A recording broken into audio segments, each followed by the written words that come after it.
नमस्कार दोस्तों। आज हम बात करेंगे करंट अफेयर्स के कुछ टॉपिक्स के बारे में। तो पहला टॉपिक है इरुला जनजाति से जुड़ा हुआ।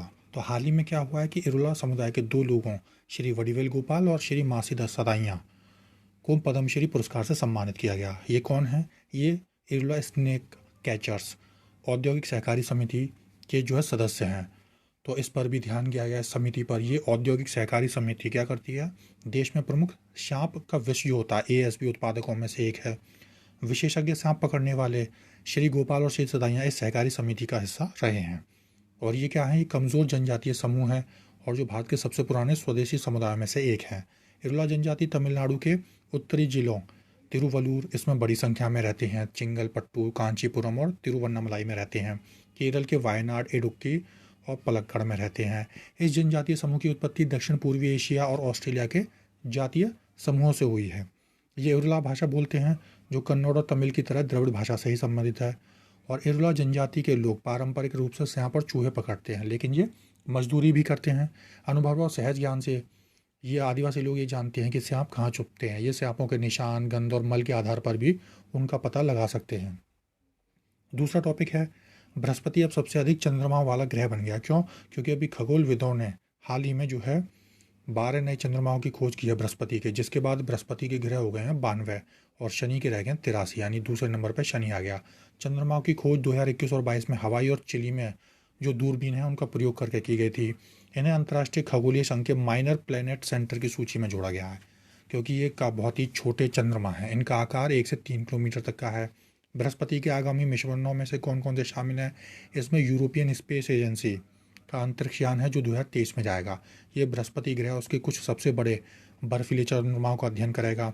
दूसरा है कि नासा का यूरोपा क्लिपर जो इसके जमे हुए क्रस्ट के नीचे एक महासागर को आश्रय दे सकता है, इसका पता लगाएगा। और कहाँ जाएगा? ये बृहस्पति के चंद्रमा यूरोपा पे 2024 में। फिर नासा ने इससे पहले बृहस्पति के ट्रोजन क्षुद्र ग्रहों का पता लगाने के लिए मिशन लूसी भी लॉन्च किया था।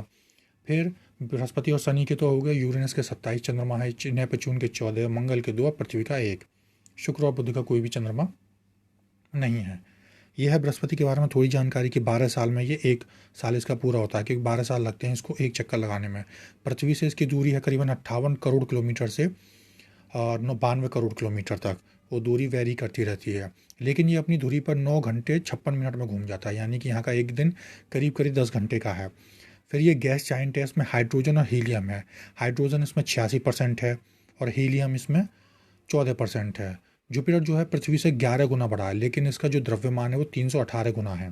फिर यहाँ का तापमान -145 डिग्री सेल्सियस है। इसके अब 92 चंद्रमा हो गए। फिर इस पर एक रेड स्पॉट पाया जाता है जो वहाँ पे एक तूफान को प्रदर्शित करता है।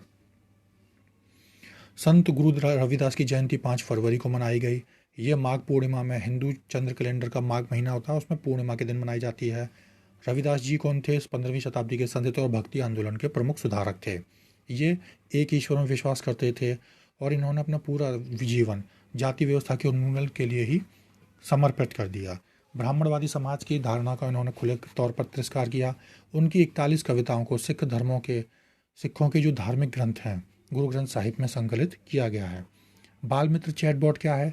ये दिल्ली बाल अधिकार संरक्षण आयोग यानी DCPCR ने लोगों और आयोग के बीच संचार को सुगम बनाने के लिए एक व्हाट्सएप चैटबॉट लॉन्च किया है।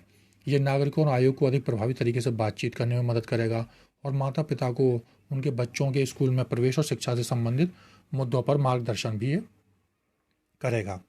इसकी प्रमुख विशेषताओं में क्या है? शिकायत पंजीकरण होगा, जानकारी प्राप्त करना, शिकायत की स्थिति पर नज़र रखना होगा और ये विभिन्न मामलों पर प्रमाणिक जानकारी भी देगा।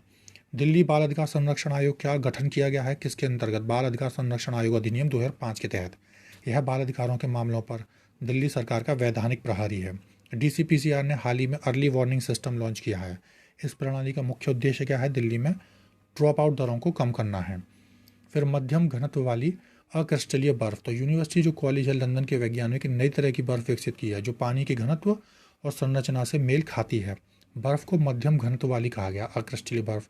इसका उत्पादन करने के लिए -200 डिग्री सेल्सियस के तापमान पर सेंटीमीटर चौड़ी स्टेनलेस स्टील की गेंदें ली गई और उसको एक छोटे कंटेनर में बर्फ़ को नियमित हिलाकर इसका निर्माण किया गया।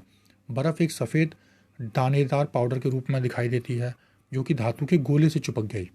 जब पानी जमता है तो इसके अणु क्रिस्टलीकृत होते हैं और हेक्सागोनल ठोस संरचना का निर्माण करते हैं, जिसे बर्फ़ के रूप में जाना जाता है। बर्फ़ अपने तरल रूप से कम घनी होती है, जो कि क्रिस्टल के लिए असामान्य व्यवहार है। दबाव और जमने जैसी स्थितियों के आधार पर पानी कई अन्य नियमित व्यवस्थाओं में भी जम सकता है। हालांकि क्रिस्टलीय अक्रिस्टलीय जो बर्फ़ है अलग है, क्योंकि इसमें ऐसा कोई क्रम नहीं है। लेकिन सबसे इम्पॉर्टेंट बात क्या है इसकी, कि पानी के रहस्यमय गुणों का अध्ययन करने में यह मदद कर सकता है। यानी कि पानी को भी हम सही तरह से अभी समझ नहीं पाए। तो ये थे आज के topic. Thank you very much.